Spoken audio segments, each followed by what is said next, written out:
Hey, welcome to another Milepost here on the V-Twin Life. The V-Twin Life is brought to you by a few great companies. One being Crash Inc. Clothing. You can find them out of Oregon.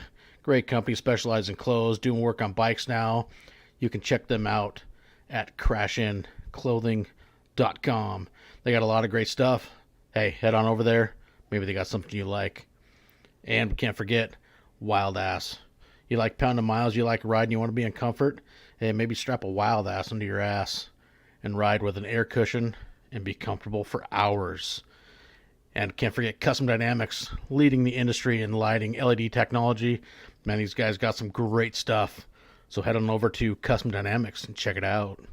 Now, let's get to another milepost of the V-Twin Life. Hey, what's up, everybody, and thanks for tuning in to another milepost. We're checking down milepost 107 tonight with Don Kwon Drasheff. I forgot your name right. That's right. But no, I mean, Kwon's a great guy. I mean, talk about from riding multiple long endurance rides and from, being a Hoka Hey Challenge finisher to an IBA rally finisher. I mean, it's awesome for me, and it's great to be able to learn from a lot of these guys to do this long distance endurance riding, because I'm a fan of it. I'd love to do more of it, and I enjoy it. So not only help, can educate more people, but I look forward as I can educate myself and get more tips and whatnot. So, man, Kwon, thanks for finally coming on. I know we've been working on this for a while, and thanks the wrong way and whatnot. We finally got you coming on. Yeah, it was a privilege to be here, Denver. I appreciate the opportunity. Thank you. Oh, absolutely, man. And thank you. So, well, let's dive in where I like to, man. Where did you find motorcycles? Where did it start for you? Wow, so that goes back quite a few years. So my dad was really into motorcycles and still is. So I kind of grew up in the 80s, and my dad always had Harleys and BMWs in the garage. And our next door neighbor was a guy named Scooter, who's still to this day one of my dad's best friends. And when he moved in, he had 12 Triumphs, 2 BSAs, and a Norton Commando. And so from the time I was a little one, I was always around bikes. But my dad would never let me have one. He said they were too dangerous. So I had to wait until I was 27 to get my first bike. And I went out and bought a new 2000 model Harley Night Train. And on 2 previous occasions, I had decided to buy a new Harley, and my dad had talked me out of it. So the third time, I didn't call him. I just went and bought it, and figured it out from there. So, I like it. Yeah, so that was 23 years ago, and I probably had between 30 and 40 bikes since then. I like them all. I like mostly Harleys and BMWs. I've had a few KTMs thrown in there, but I've always secretly wanted a Ducati. And after riding the Iron Butt Rally and seeing Mike Brook on his Hayabusa, I'm kind of into those too. But I've always had Harleys and BMWs. That's kind of my main thing. Dude, that was crazy. I was looking through the list of guys that finished and saw, I think there was 2 guys on Hayabusas, which is, I mean, I can understand you want to cover some miles and, cover some ground. A Hayabusa is definitely, you can get the plenty of speed to get to where you're going, but it's really cool to see everybody's setups and what they're using, because, anything can be comfortable for that rider. You build the bike, you get it to what makes you comfortable, and you can set up anything, to fit you. And a good guy I got to know from doing this, Von Gasfalt, who was on Instagram. That guy absolutely crushes miles with, a softail that he's built, kind of like, basically the Dyna. But, he's a smaller frame guy, and he's built it to fit him. And, man, that guy just can lay down miles. It's absolutely impressive. And people can look at like, how? But it's the whole part is, you get a bike, you get that bike to fit you. And that, man, that's all you need. Everybody's different. We all got what works for us. And it was cool to look through the list of the IBA finishers, look at, some of the bikes, like, holy crap. Yeah. There's definitely a wide variety and a lot of really brilliant riders who, deck these bikes out. Like the ingenuity that goes into them amazes me. And, from the time I was, I go back 20 years ago looking at some of these Iron Butt bikes, and I love to walk around, take pictures of everybody's set up. look at what people are doing differently. No two bikes are the same. Everybody sets them up, whatever works for them. We're all different shapes and sizes and, different ages. And it's amazing what people come up with. It absolutely is. It's probably one of my favorite parts of it is before the rally, walking around, just kind of geeking out over everybody's bikes and, seeing the different setups. Oh, true. I can remember last summer. Oh God, the guy, both of them just, their names are tip my tongue, but like at the Hoka Hey, there's two guys that had FLIR infrared cameras on their bikes with iPads mounted by the barge. It's like, holy crap. Yeah. I actually bought a FLIR camera. I'm getting ready to put one on my roadglide. Are you? I've had it stashed for about 7 or 8 months now, waiting to get the build finished. But it's anything that helps. And I tell you, if you don't do a lot of night riding, you don't need one. But man, I'll tell you what, the first or second night of the Hoka Hey last year, we were going through Minnesota, and man, I'd never seen so many deer in my life. And I've ridden across West Texas where there's a ton of deer, but they were everywhere. And I think we had 6 or 7 deer strikes just in the first couple evenings. So, that made me realize, hey, if you can get a FLIR screen, it can give you a little advantage. I'm all for it. Oh yeah, that's crazy. So what made you kind of want to get into the long distance stuff? It's a great question. It goes back a while. When I was growing up, my dad, like I said, he always had Harleys and BMWs, and he was really big in the BMW Owners Association in Alabama. And 1 week in a month, they would have a camp out somewhere, usually at a state park. And they had a really big one up in Huntsville, Alabama, at a place called Ditto Landing. And I remember being there when I was in high school, walking around looking at bikes with my dad and seeing these like Iron Butt Association plate holders. And I asked my dad what they were, and he explained it to me. And he kind of frowned upon it. He didn't think it was safe. He was like, people die trying to do that stuff. And so I just kind of played it off, but I kind of mentally put a little note in the back of my head, like I wanted to better understand what that was. And in 2003, I bought a brand new BMW GS Adventure. At the time, my wife and I were living up in Pennsylvania, and she's a school teacher. So she was working like Monday through Friday, normal hours.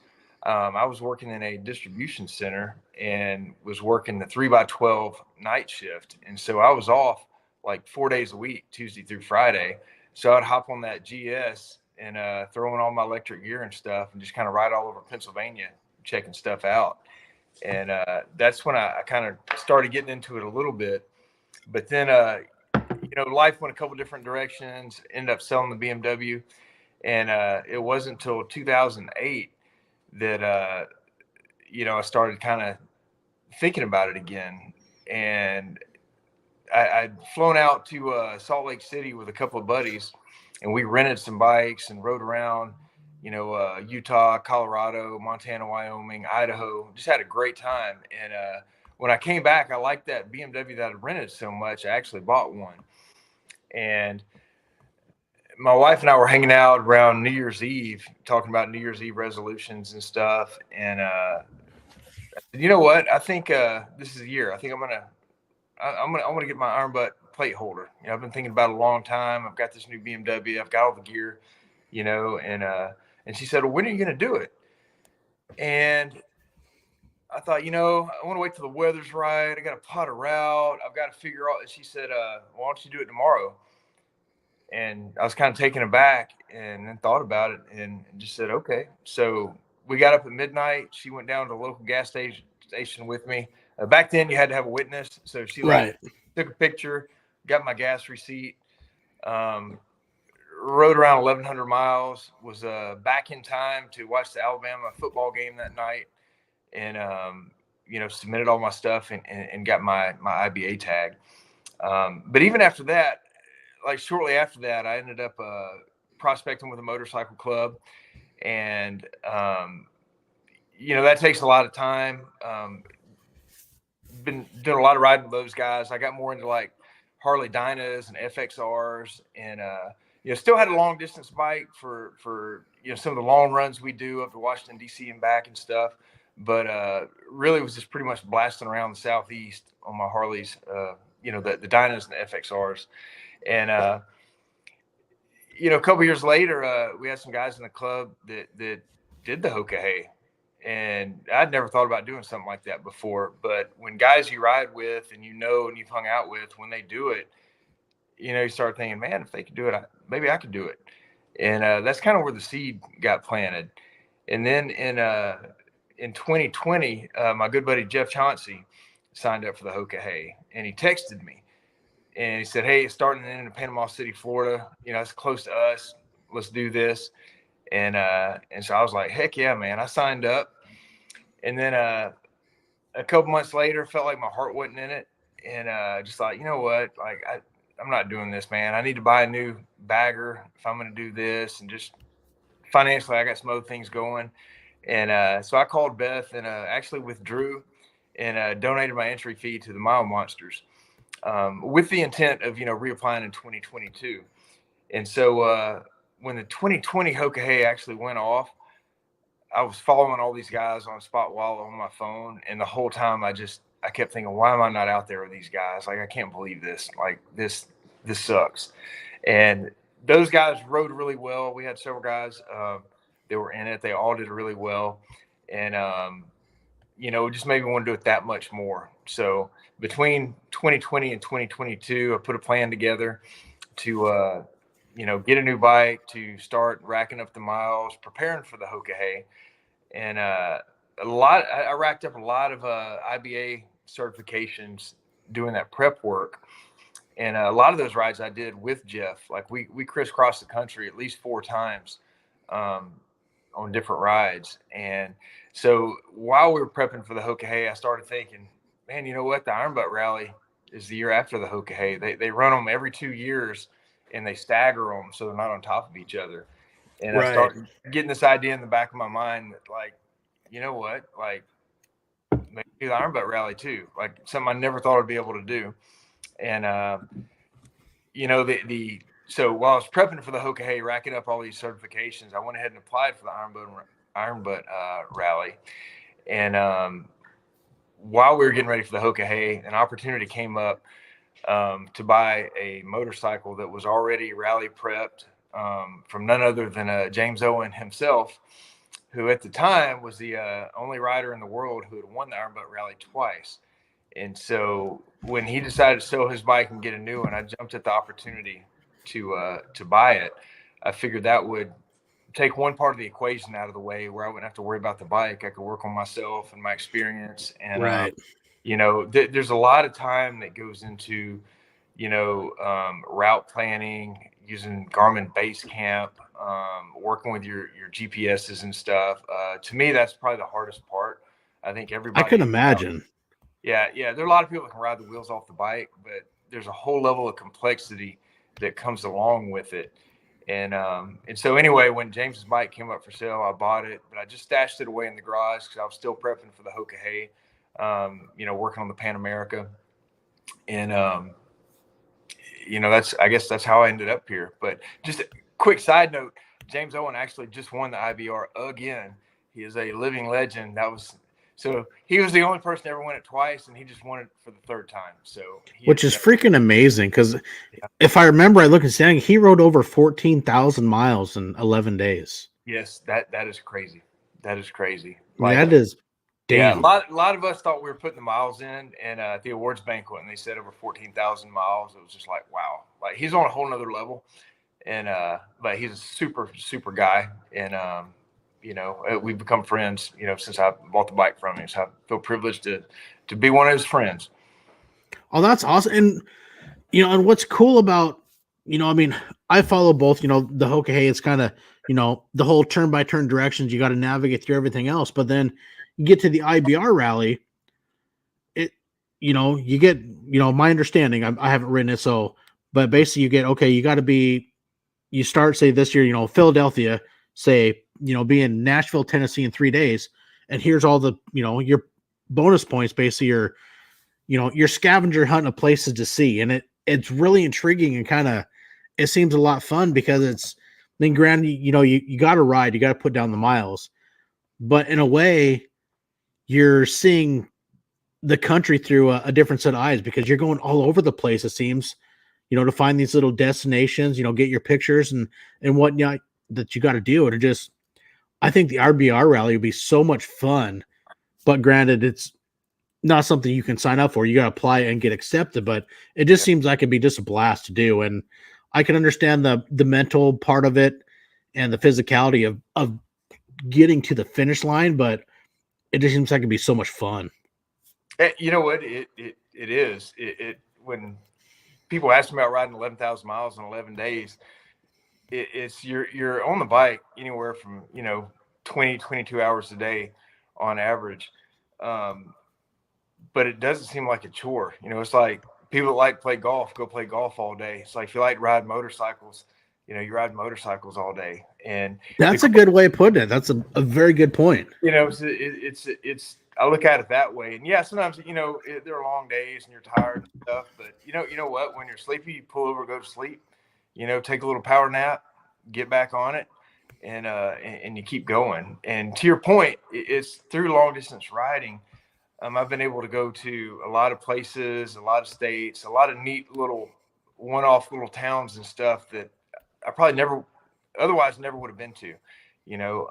Each rally master, puts together different themes for the rallies, and they want you to go to unique places and see neat things. And, I've only done a handful of rallies over the last couple of years, but each one of them took me to places that were really cool, and, places that I probably never would have gone to otherwise. So, it's a lot of fun. You find small town America, it's, I say it a lot of episodes, the funnest way to travel is the 2-lane highways. Get off the interstate and run the back highways, see America, see the places that you're not going to experience, because so much of our population, they want to go A to B as quick as they can. But, sometimes maybe taking that extra hour to take this detour on a side highway, you're going to see something that you never would have found before. And I love traveling that way. I'd rather travel on the side highway than run on the interstate any day. But of course, there are those times where you got to hit the interstate. It's just how life works. But take the extra time and explore, because there's so much to see with our own borders that so many people you'll never get to see and experience unless you take that extra time to, put down the time to run those back roads and see these little mom and pop places in these small towns, because the scenery can be just absolutely breathtaking. And I've had so much fun following, your guys' adventures through, the IBR guys and the Hoka Hey and runs, and even just these Ironbuck guys that enjoy traveling. Go Home Ken is a great example, man. Ken Andrews, that guy rides crazy amounts of miles, and, he's became a great friend, but it's so much fun to see what those guys can show everybody. It's like, damn, I want to go there. And, by me doing this, like with you tonight and a lot of these guys, it not only helps, maybe other people explore and learn what's out there, but I can build my own bucket list of places that I would love to go visit. And that to me is the biggest joy doing this. And I have so much fun meeting with you guys and building these friendships and then learning the places that all you guys go. It's awesome. Yeah. And I'll tell you, another cool thing, Denver, is, when you go to these small towns, you stop at gas stations, like you meet the nicest people. And a lot of times, you turn on the news and there's a lot of negative stuff, and it just seems like, everything's bad out there. And then, you go on these rides, hit these little towns, and you meet the nicest people that would just give you the shirt off their back. Yeah. And you think, what, there's still a lot of great people out there. And, this is a great place to be. It's true, because I've had those instances. One time, well, actually it was my first, it wasn't an Ironbuck ride. I was doing my first ride 1K in a day. And, I was going through an area that I wasn't familiar with. So I kind of, somewhat had my gas stops planned on Google Maps, but I got cut off an exit in Coeur d'Alene, Idaho. I'm like, okay, cool. I'm going to hit the next exit. Well, by then I'm past Coeur d'Alene, and I'm like, crap. Because now I'm running up these little mountain passes, and I'm like, dude, I know I'm about to run out of gas. And, my gas light comes on, and I see this little, sign on the side of the highway was Ross Lake General Store. And I seen they had a gas pump sign. I'm like, this will be great because my gas light's on.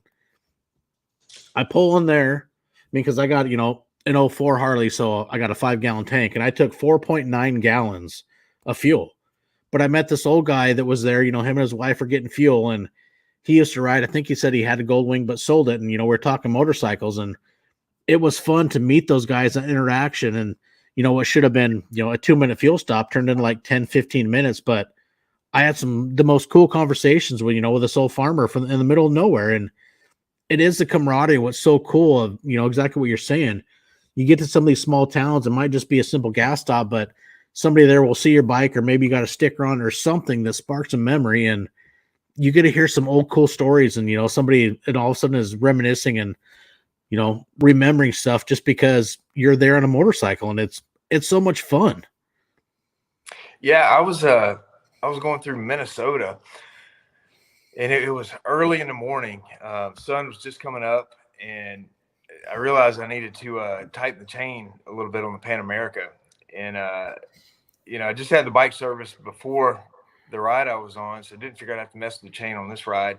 But I pulled into, I saw a coffee shop on the side of a lake with a bunch of pickup trucks outside with toolboxes on them. And so I pulled in and went inside and asked if, kind of explain situations, if I could borrow any tools. And all of those dudes came outside with their cup of coffee, went on, let me borrow some tools, and they all hung out while I adjusted the chain and hung out and talked to me. It was the coolest thing. And I was probably only there 15 or 20 minutes, but I thought, how cool is that? Like, I'd never even been to Minnesota. And, it was cool that everybody was willing to help and interested in what was going on, and came out to hang out. And I actually ran out of gas in a place called Imnaha. I believe it was in Oregon. And one of the most beautiful places I've ever been, but it's very remote. And I pulled over the side of the road, and I was just thinking, man, I could be here for a while. And within 10 minutes, this big old industrial truck started coming up the road. And so I waved him down, and it was a really, really nice guy on his day off. It was coming up there to cut some firewood, and had a couple extra gallons of gas he hooked me up with. And, we talked for about 10 minutes, and just, it was just a cool moment.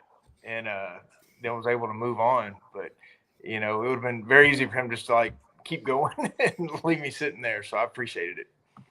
That's the one place I ran out of gas, Eastern Oregon, when I had a trip planned and relying on Google Maps, and found the Chevron about 20 miles before Ontario, Oregon, right by the Idaho border. I'm like, cool, this will be perfect, routing my fuel stops. And, at that time I hadn't gone that way, and I pulled in there, and the gas station was still under construction. It wasn't built yet. And then I ran out of gas about a couple miles farther down the interstate. I'm like, fuck. Yeah. But luckily for me, my wife and the kids they were behind me in the truck. So they ran and bought a gas can and brought it back. But also happened that gas can had obviously been returned by somebody else because it was broke, wouldn't dispense fuel. Just made for a fun adventure. I mean, it sucked at the moment, but it's, it's one of those deals where you can laugh about it later. It's like, it's all part of the adventure. Yeah, well, I tell you, on that particular trip, that was in the Hoka Hey last year, and I started off on a Pan America, and it had some problems right off the bat, and went into limp mode. So I rode like 3,700 miles, where I could only go 48 miles per hour, and then the stator finally fried and it died, and I got towed back 70 miles from the White Sands Missile Range back to El Paso to the nearest Harley dealership.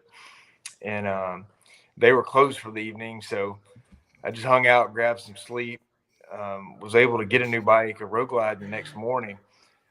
But, all my gear wouldn't fit in it. So I made arrangements for a prospect to come pick it up on his lunch break and FedEx it home. I hopped on it was a Roadglide ST, so there was no tour pack. So all I had was like what I was wearing, and, a tire plug kit, a battery starter, a Glock, and a poncho liner. But getting on that Roadglide with the 117 in it after going 48 miles an hour for 4 days, it was extremely liberating. And I rode that bike like I stole it. And, I got so into riding it, probably should have paid a little bit better attention to the fuel meter, and, ran out of gas. So lesson learned, man. And the second day I had that bike, I actually stopped and got gas and left my gas cap on top of the fuel pump and took off. And I remember it was like burning up. I think I was going through like New Mexico, and I felt it starting to rain a little bit, a little sprinkle, and I thought, man, that feels good.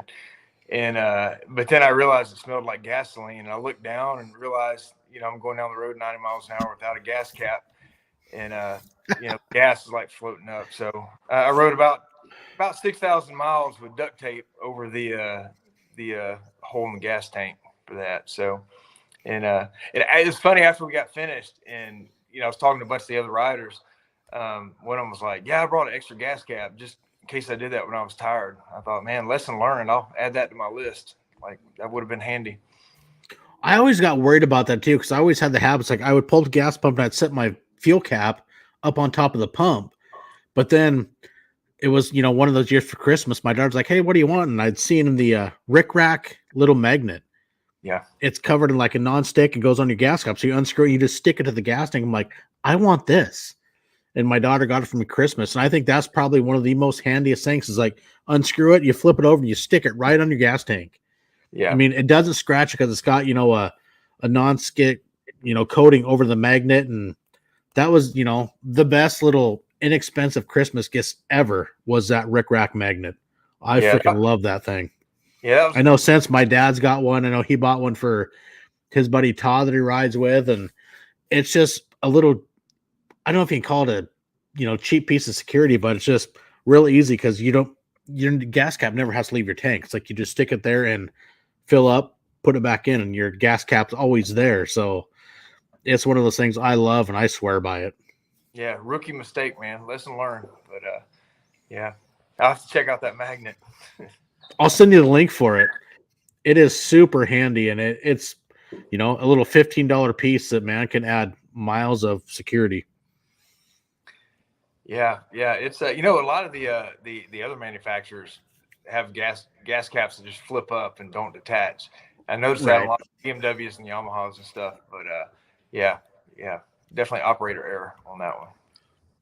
Well, the nice thing with talking gas caps, but BMWs, a buddy of mine, Steve, that I've been riding with a lot, like he did Monsters Over Mountains last year, and I'm sure he's riding it this year. Running that BMW, I think he's got the GS 1200, 1250. A freaking 9.4 or 9.6 gallon gas tank. I'm like, Jesus, I wish. The range is unbelievable. And you see like guys, running these serious iron button IBR guys, you get that 5-gallon tank. It's like, dude, they have almost 15 gallons of fuel. I mean, their distance is just unbelievable. And not gonna lie, it makes me jealous. Like, shit. Yeah, I wish. Yeah. So the bike I rode in the IBR, it holds like right at the limit. I think it's like 11 and a half gallons of fuel. Last Friday, I did my Mile Monsters 100 ride, and I did it on the Pan America, and I had to stop and get gas about every 140, 150 miles. Like it was painful after being on that BMW for a couple of weeks. There's a huge difference when you can carry that much more fuel, and you can cover so much more ground without having to stop. So definitely and save so much time. I mean, I can only imagine. It's like, I wish, it's like, kind of gets in the back of my brain. It's like, this might be something I would love to add to my garage someday, just for that purpose. And it's like, you always get those bucket list rides. Like, I would love to do the Dalton Highway sometime all the way up to Prudhoe Bay. And what better bike than ride than the BMW? I mean, you can't get more tried and true when it comes to adventure riding. I mean, I love Harleys, don't get me wrong. The Pan American seems like a great bike. I haven't been on one, but when it comes to adventure riding, I mean, BMW has been there forever. Yeah. Actually, I have 3 BMWs, and love. I've got one of them is a 1991 R100 GS. They call it Bumblebee, and that bike is bulletproof, rock solid. I would ride it to Alaska tomorrow. It's just, they're well built machines. Mm-hmm. What's the other ones? I've got a 1975 model R75/6. It's a little cafe racer. And okay. A 2018 R1200 RT. And then we've got 4 Harleys that go along with the BMWs. So. Oh, nice. Yeah. I love them all, man.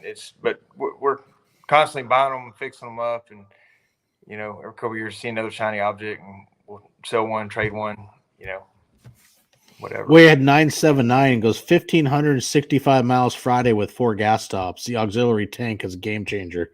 Hell yeah, I bet. Oh yeah, absolutely.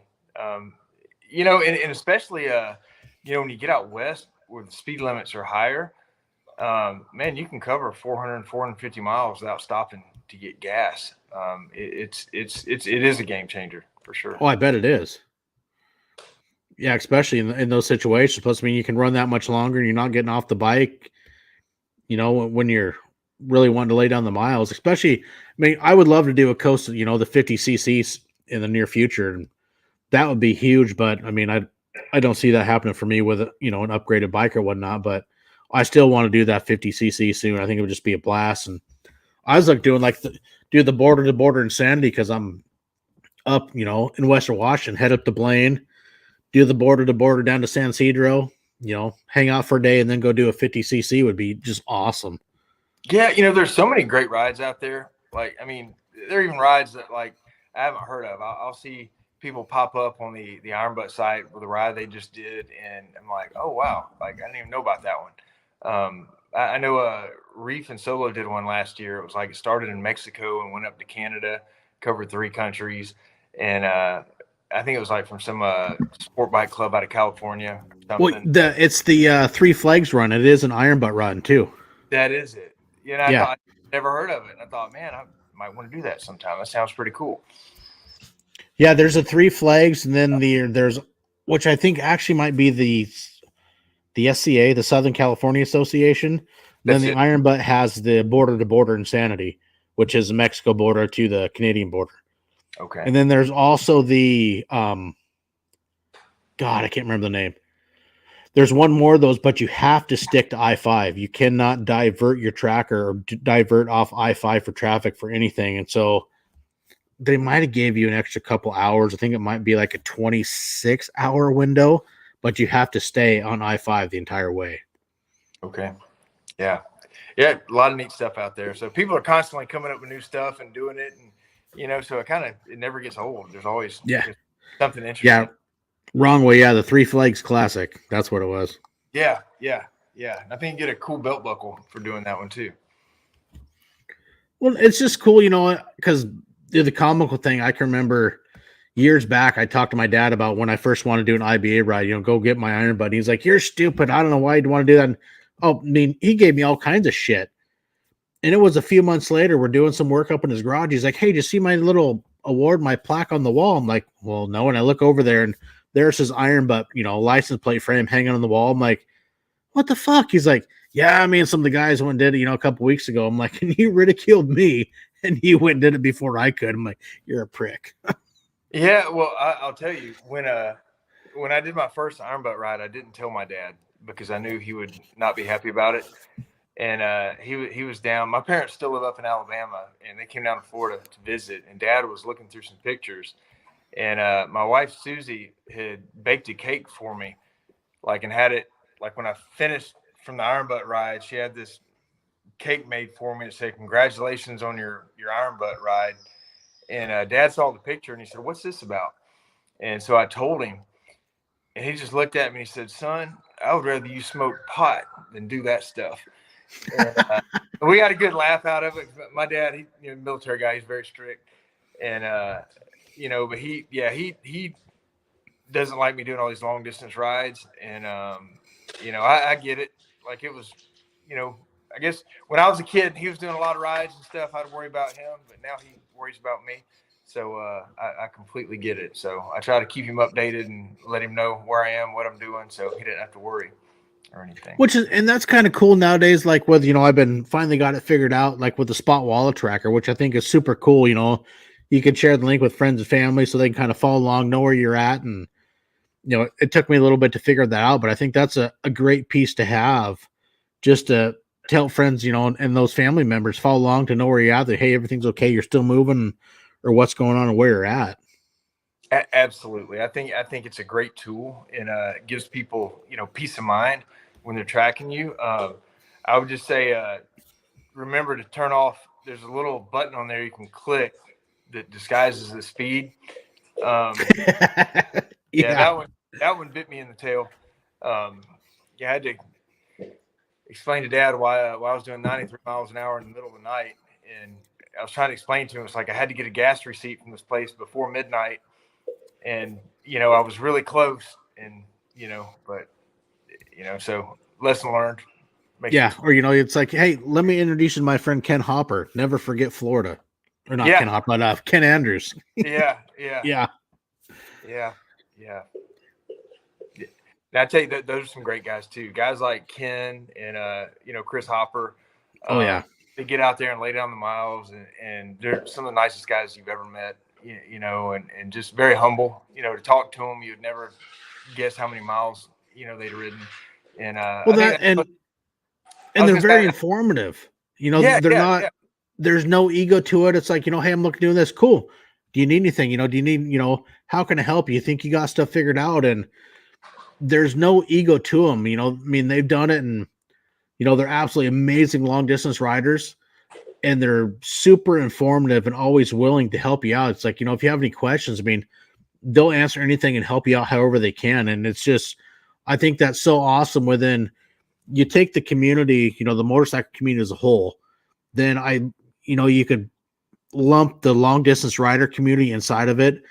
And so many of those people that, I mean, even the guys that I've got to interact with, they're so informative and helpful when it comes to, building, your kit, I guess you could say, having something's going to work for you. Basically, let's go back to like the famous picture, you and Sparks with the umbrellas. Sometimes it's those little things that somebody might not think of that can make a huge difference when you're in a scenario where, you need some shade and people might not understand why the hell you're going to pack an umbrella. Well, you and Sparks can speak to that. Why you're going to pack an umbrella in your tour pack. Yeah. And Denver, I'm glad you brought that up. Like, I got to give Riot all the credit for that, because he mentioned that one time when we were preparing for the Hoka Hey. And I thought, that is something I've never carried on a motorcycle, like an umbrella thing. I'm wearing, rainproof gear, all this. Why do I need an umbrella? And I'll tell you what, man, when it's 100 degrees outside, you're on the side of the road, that umbrella came in handy, adding a little shade. And there were other times since then where I've been in other rallies where I've just been in the parking lot before the rally, dialing in my stuff, getting all my kit squared away, and it was pouring down rain. And, the umbrella came in handy when I'm sitting out there, dialing stuff in. So, I carry them everywhere now. Well, yeah, and it's like, it's a little piece. You can go to Walmart, maybe what, $10. It's not going to take up room in a saddlebag, tour pack, wherever you want to, stick it. They're small, but yeah, that time where you got to do something on your bike, or like, you guys are on the side of the road, you just need some shade. It's going to give you a little bit of that element, and it's going to help you. And it's, a cheap piece of security, I guess you could say, in a way. Yeah. Yeah. One of those things you hope you never need, but it's good to have. And see, and that's the fun thing, that for me, that, getting to know a lot of you guys, and seeing so many people, getting to meet guys last summer when I was able to do the Hoka Hey meetup and see how good before you guys left. It just seeing, some of the, I guess you call it tools and how you pack, and just the little things that so many people are not going to think of. And, grateful to, keep doing this and meeting a lot of you guys, and, share the information, not just for me, but maybe other people listening. It's those little things that can make a big difference down the road. Oh yeah. Yeah, absolutely. And, I think, I'd ridden for, over 20 years and never needed to repair a tire on the side of the road. And when Jeff Chauncey and I were doing our 50cc ride, like, I popped my front tire going through Mississippi, and we pulled over, and man, before I even had my bike on the center stand, he was already off with his tire plug kit, approaching me, and he actually plugged my tire, and we pumped it up, and we're back on the road in 10 minutes. And I thought, it's funny, all these years I've never needed to do that, and since then I've probably plugged 4 or 5 tires. So It's like, it's good to have that stuff. It's good to know how to use it. It just gives you peace of mind more than anything. And especially if you're, you have some kind of time constraint on the rides you're doing, man, it's, that stuff's worth its weight in gold. I left the phone charger plugged in on my bike in the Iron Butt rally at the second checkpoint. And I woke up at midnight. I couldn't sleep. And so I went out to the parking lot where my bike was and saw that I'd left it on. So I unplugged it and tried to crank the bike. It wouldn't crank. It had dropped to like from 14 volts to 12. And oh shit. So it wasn't a big deal. I pulled out my jump starter, less than 2 minutes, had the bike started, let it run, made sure everything was okay, put it up. But I thought, if it had been the next morning after they passed out our rally packs and everybody's in a mad dash trying to plot routes and you're running out there trying to get on your bike and go, like, that probably would have stressed me out big time having to deal with it then. I can imagine. Again, the jump starter stuff, I had a brand new battery in the bike, didn't think I'd need it on the IVR, but carried it anyway, just in case, and sometimes it's not even for you. If you can help somebody else out in need, then, it's great to have that stuff. So, well, and that's exactly, it's like, I have oh man, I forgot throttle. Anyway, I can't remember the company at the moment. Fuel reserve bottle straps to my bike. And it's not so much just, I keep it for, that emergency use, never know you're going to need it. But in the other aspects of, you find somebody else somewhere, another bike on the side of the road, maybe they just need, that liter of gas that's going to get them that much further. And, you help out those within your community, and it's a cheap piece of insurance for you, or, you can lend a hand to somebody else. And, it's another reason why I carry it. I mean, I got a gas gauge, but, still sometimes there might be those stretches of roads where you gotta, where you're really pressing your mileage to get to the next fuel stop. Yeah. You never know your limits till you push them. So, yeah. Out. Lowbrow Custom. That's it. Thanks, Nick. I knew he would be there because I was talking about him. And I sent it to Wrench Bender Nick. He's like, I need some of those. Here, I'll send you the link, man. And they come with a nice case. They strap to your bike. You can, a lot of options where you want to put it, and it's a cheap piece of insurance. Yeah, I actually had one of those. I used to have a little rigid Sportster bobber that I carried one of those on because it had no fuel gauge, and so you just kind of get on it and wiggle it back and forth, kind of gauge how much gas you had in there, and then hope for the best. So I had one of those from Lowbrow. That's awesome. Yeah, I have one. Actually, my son has one, which he's got a V-Star. It's a great bike. I mean, it's a beautiful, great starter bike. A beautiful. I mean, the stylings of it are great. But I don't understand when he bought the touring model. It's a 1300 V-Star, but they didn't put a fuel gauge on it. It's like, you want to build a touring bike. Why did you not put a fuel gauge? You get the idiot light, but I mean, there are times that idiot light is going to come on. You might have 5 minutes. You never know what's left. It's like, man, that was kind of a stupid design on their part. But, I think really, honestly, that's the only downfall I could see to that bike when he bought it. It's super comfortable, very reliable, great bike. But it's like, why does a company build a touring bike and not give you a gas gauge? Yeah, man, I tell you what, have to pull those engineers and see what they were thinking. Yeah. Oh, I would like to, because like I was replacing my rear brake line the other day on my Harley, and they put clips, the frame where the swing arm and the frame come together, the subframe comes down from by your seat, and they put a plate there. And there's a clip back behind that plate. There's no room to get your fingers in there to undo that clip to hold your brake line in place. I'm like, why? How? I ended up getting a big screwdriver. It's like, hey, they sent me new clips. It bolts in the front of it. There's a clip behind it. And I ended up having to use a big ass screwdriver just to break the clip. And it's like, there's no way that you can get your fingers to it.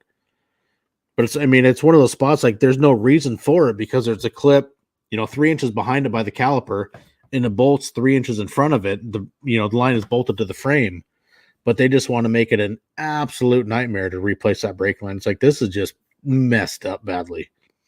Yeah, I tell you what, I don't do a lot of work on my bikes. I can do bolt-on stuff, but I am definitely not mechanically gifted, and I am blessed that I have some great friends that shout out to my buddy Hold On, Brian Marsh, who just built my roadglide. Like, I can hold the flashlight. I can sit there and be moral support, but stuff like you're talking about, like, there's no way. There's no way. So actually, hey, Frank Orlando was curious. What tire plug kit do you use? Do you know what brand it was? You know what? I carry two different ones. I want to say one's plug and go. I carry one that has the mushroom plugs in it and one that has the strips. But I got them from Aero Stitch. If you go to the Aero Stitch website, they've got them on there. Okay. I just don't remember off the top of my head exactly which brand. Yeah, Frank will be he'll be running the Hoka Hey next year. He was one of the first accepted for next year's running. Outstanding.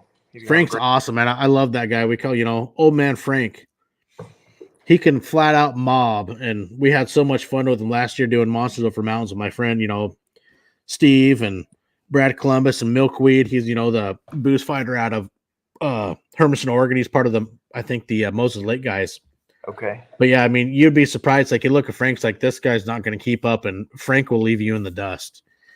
Yeah. He is a freaking riding connoisseur that will just flat out impress your ass. And he's a great guy and an awesome friend. I tell you what, looks are deceiving, and you definitely can't judge the book by the cover. When you look at a lot of long distance riders, guys that you think, oh, there's no way, and next thing you know, they've done 12, 13, 14,000 miles in 11 days.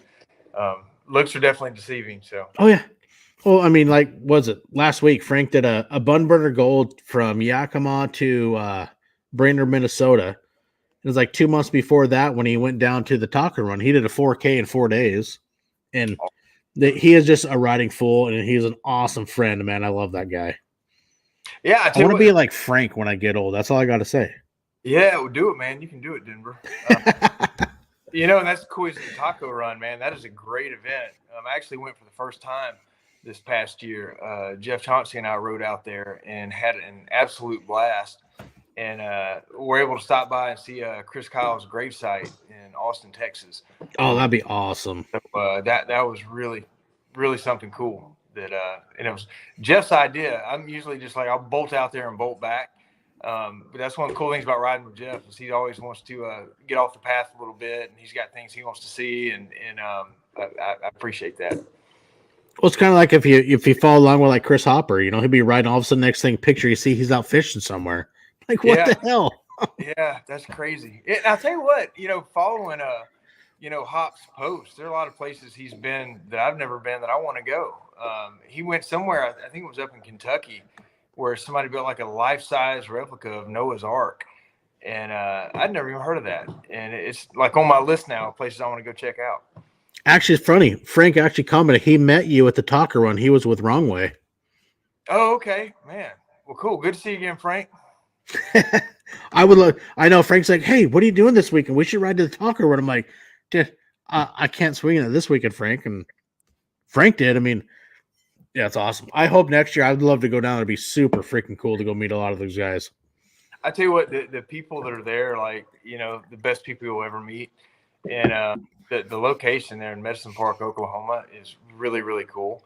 And I, obviously the tacos speak for themselves. They're freaking amazing. I love tacos.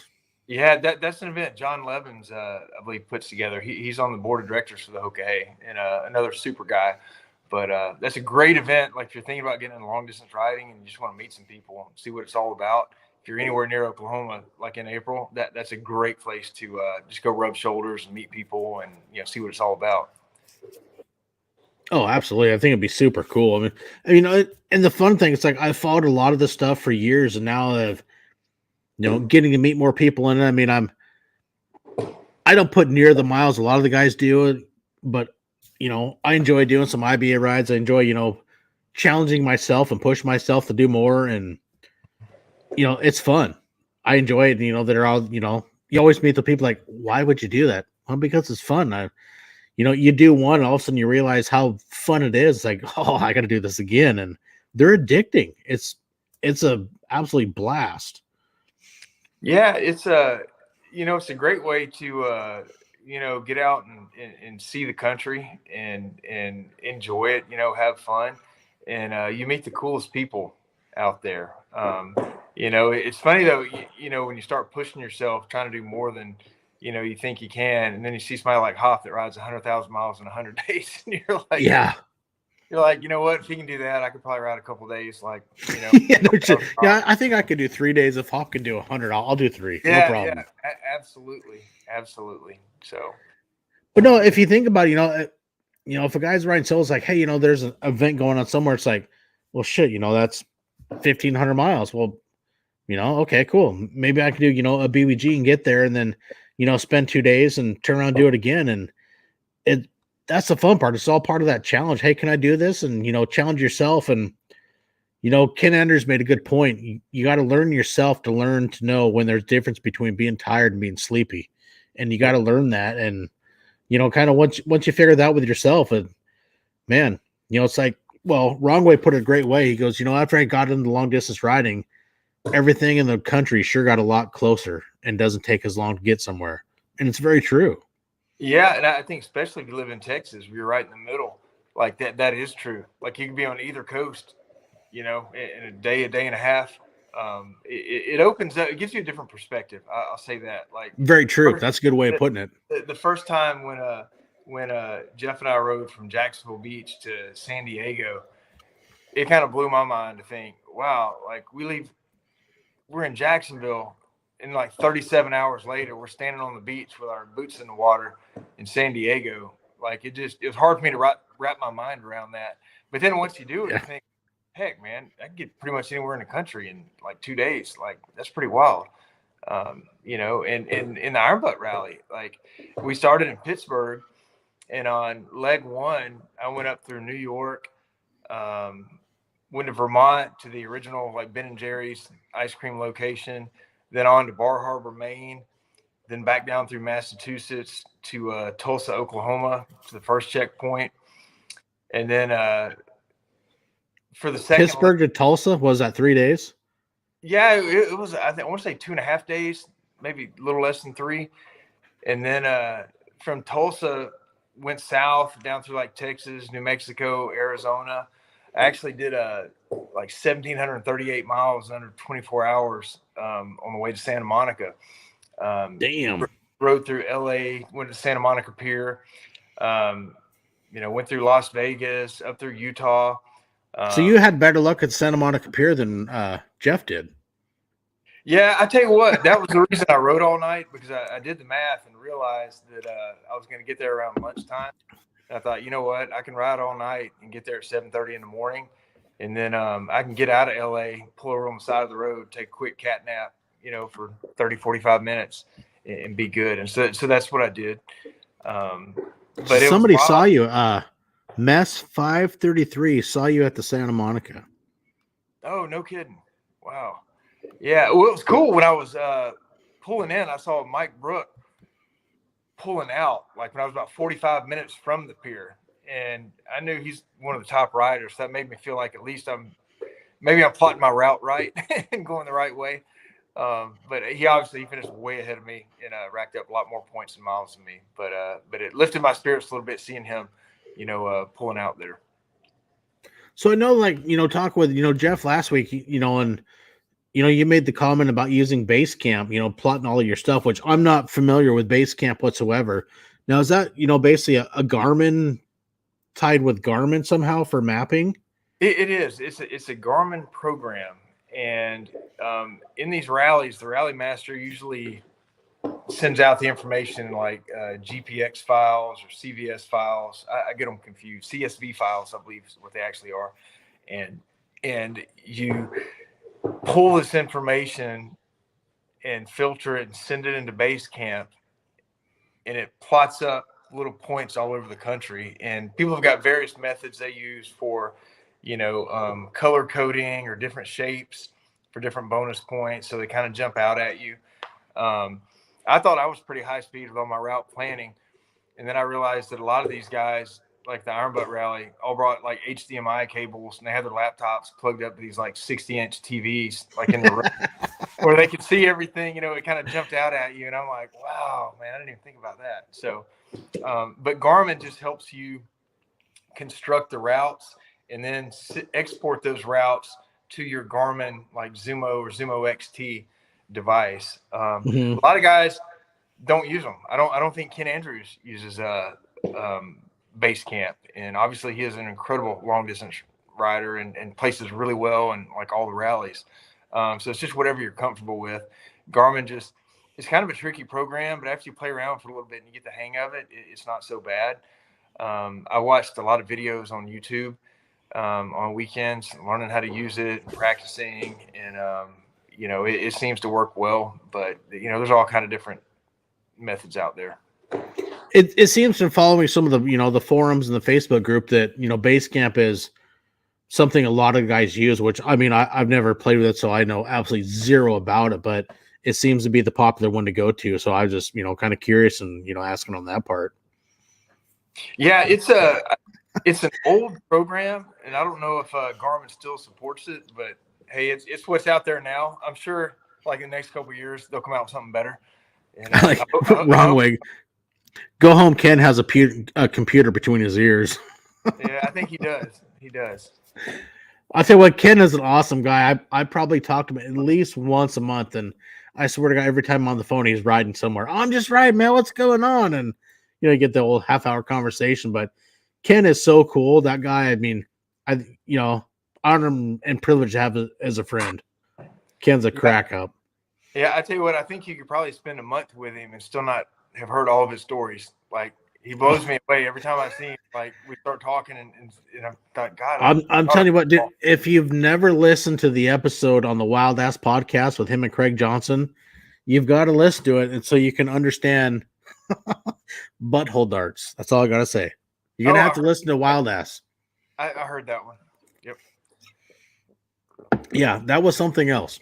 I died laughing, but no, Ken is so cool. I mean, I love that guy. He's awesome, and it's people like him that are awesome. I mean, much like yourself, to be able to bounce these questions off. You guys are experienced when doing this. Of hey, when you're trying to get into something, I'm going to push myself. I'm going to do say a 4K in 4 days. I got this in my kit. And hey, what do you think I need? And it's awesome to be able to get the advice that you guys can lend out because you are far more experience superior, and it's great to have that friendship and be able to talk to people that can lend you the advice you need just to help the journey be smoother. Oh, absolutely. I tell you what, I can't think of anything I do that I came up with on my own. Everything I do, I've learned from other people and learned through observation and asking questions and trying to figure out what works best. And it's just a great community. People are, I feel like, in some of the rallies, there probably are people competing against each other. But a lot of us are really competing against ourselves. We just want to do the best that we can do and have no regrets when we finish and know that, we did our best plotting the route. We made a good plan. We wrote a good plan. You don't want to wait the next 2 years having a bunch of regrets. Like, I wish I would have done this, or I wish I would have done that. So while it is competitive, there's also a lot of sharing of knowledge and helping each other. And, a lot of people that have been doing this for a long time and a lot of newbies, like me, compared to a lot of these other guys that have been on the show. I'm still learning a lot of things and figuring stuff out. And it's great to be able to, text people or call people and get advice, or, we're hanging out at some of these rallies and stuff. It's just, it's the nicest group of people you'll ever meet. No, and I think you said it well. I mean, just a second ago, it's, so many people said, the best thing you can do is, plan your ride and ride your plan. And it's, you can't go wrong really if, some people might go faster, some people might be slower, but if, plan the route you want to ride, plan your ride and follow it, and you're going to get from A to B to your destination. Yeah. Yeah. I'll add in there, always have a backup plan. So plan your ride your plan, but have an alternate, a contingency. There you go. Back pocket. Because you never know. True. You might need to go to, Omaha. Yeah. You got to be able to throw that audible in there. Omaha. Yeah. Yeah. You never know. Yeah. Exactly. So you got anything else you want to share? Any more adventures you got coming up or anything in the works? I can't think of anything super cool I've got coming up. I'm also a competitive pistol shooter, so I'm gearing up for a big match right now. Oh, nice. What are you shooting? I'm shooting a USPSA. It's you're shooting and moving, reloading. I'm not really into the static, just shooting it, standing in front of a target and shooting it. So It's brutal in the summers here in Florida, but I like to get out there and shoot, in the fall and the winter. So we got a little match coming up in August that I'm training for now. Wrong way is curious. Are you going to ride Hops Rally? You know what? I hope so. I rode it year before last, and had an absolute blast. And I'm glad he brought that up, because I want to throw a couple things out there. There's a rally that's in October and November in Georgia, put on by an iron butt rider named Rob Leitner. It's called the Snafu Rally, and it's a 1 day. It's like 8 or 10 hours. It is like the best beginner rally for somebody who's thinking about dipping their toe in the water and getting into this stuff. I did the Snafu Rally 2 years ago, and while I was at the Snafu Rally, one of the other riders mentioned that Hops Rally was the following weekend in Texas, and so I signed up for it. And it is like, if you think like crawl, walk, run, or however, like the Snafu Rally kind of crawl, Hops Rally is more like a walk. It's I want to say it's like 36 hours or something, like a day and a half. So you're definitely going through the night, and that is a great rally to learn from. And again, a lot of great riders show up for that, and a lot of knowledge shared. So we'll see. Hopefully, I was signed up to do it last year, and same thing like Jeff Chauncey said last week. The hurricane hit, and I was on the ride out crew at work, and so I wasn't able to make it to the rally. But would love to do it again this year. I didn't have an auxiliary tank last time, and I finished like 7th or 8th. So I'd love to come back with an aux tank and see if I can do a little better. I'm going to have to talk to Hop over the winter and really pick his brain, and maybe next year's, the Monster Over Mountains for next year, maybe turn that into some sort of rally. Oh, I tell you what, it's he would definitely be one to talk about what all goes on behind the scenes for orchestrating your rally and putting it on. I could totally understand that. I know there's got to be a ton of stuff, but it's like, this year's going to be the second year, and I spend a lot of time on the phone, bullshit with Ride, a couple times a month, and it's, I've got a lot of praise from me. It's like, dude, up in that corner, he goes, you've got something nobody else has. He's like, man, don't let it die. I'm like, fuck no, it's a lot of fun, but maybe, take the Monsters Over Mountains to another, the next level and turn into a rally. Oh yeah. Beautiful scenery up there. I bet you'd have a lot of people coming out there to do that. So, well, yeah, you'd have to come out yourself, man. Yeah. Hey, I'm not scared. Heck yeah. Well, shoot, Don, man, thank you so much I know in a way it seems like this one has kind of been in the works trying to, get you on for a while. And, everybody, it's like, people get nervous. And I totally get it. But, after having Wrong Way and Jeff on here, you're like, dude, I got to do it. I'm like, fucking sweet. I love it. Yeah. So hats off to Wrong Way and Rambler. They helped me build my confidence to get on here. I kind of like standing in the back. I don't talk a whole lot normally. I just listen. And so I guess seeing them lead the way gave me the confidence to jump on here. So thanks, guys. Appreciate y'all. Hey, but honestly, it's like this has been one fast hour. I'm not gonna lie, it flew by. Yeah. Well, Denver, I've certainly enjoyed it, and I appreciate you giving the opportunity to be on your podcast tonight, man. Oh, man, dude. Hey, thank you so much for coming on. And it's like to everybody, man, as the more you do stuff, the more, adventures you take. Everybody has an open door, man. Anybody can come back anytime. It's like, hey, shoot me a message. Like, dude, I had most awesome adventures last 2 months, this, and this. I'm like, hell yeah, man, come back on. I want to hear about it. Let's share it, because not only do you to share your adventures, but also it preserves those adventures for a lifetime. Down the road is, God, even I don't want to say it because my daughter just got married, but say you get down the road where all of us have grandkids, they can come back and say, oh, you know what, my grandpa did this, my grandpa did this and this and this, and it preserved these stories, and they live on forever. And to me, honestly, that's a really cool aspect of doing this is, the stories that we've all taken, the adventures we've been on, they now will live on forever. And in a way, that's a super cool aspect of why I do this also, besides, getting the education and learning more things and just following everybody's adventures. It's so awesome. Yeah. Well, I tell you what, Rambler and I are really, really good friends, and our wives, Susie and Ashley, are really close too. So we're always cooking up something, and I'm sure we'll have some cool rides coming up. We'll reach out to you, man. Oh, hey, you know what? Then if you do that, then we'll just do, we'll get, Jeff on here too. And we'll just, the three of us can shoot the shit, because with three people, sometimes you can really bounce stuff off each other. And those kind of episodes are an absolute blast, man. I would absolutely love it. Absolutely. And I'll tell you this, you probably need to have an episode with Rambler and his blood brother, T-Bone. Like, I've been trying, I've been working on him. He's still, I might do it. But I'm still plugging that one, trying to get that going.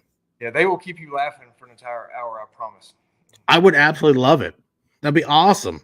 I'm going to push for it even harder now. Then, all right, man. You're going to have to help me. You have to be in my corner pushing them to get it done. Absolutely. We'll make it happen. Right on, buddy. Hey, thank you so much, man. Anything you want to say to anybody, any adventures you got coming up or that you want to, get a shout out to? No, I just like to, tell everybody who's watching, thank you for watching and tuning in, and, get out there and ride your bikes, man. Heck yeah. So, hey, everybody, man, thank you so much for tuning in to Milepost 107 with Kwon. It's been an awesome adventure. Another Milepost knockdown. Stay tuned. Milepost 108. We'll link that one on Monday. But, hey, thank you, everybody, for tuning in and joining. It's been an awesome time. So, hey, ride safe, have fun, enjoy the open road, and we'll catch you next week. Milepost 108.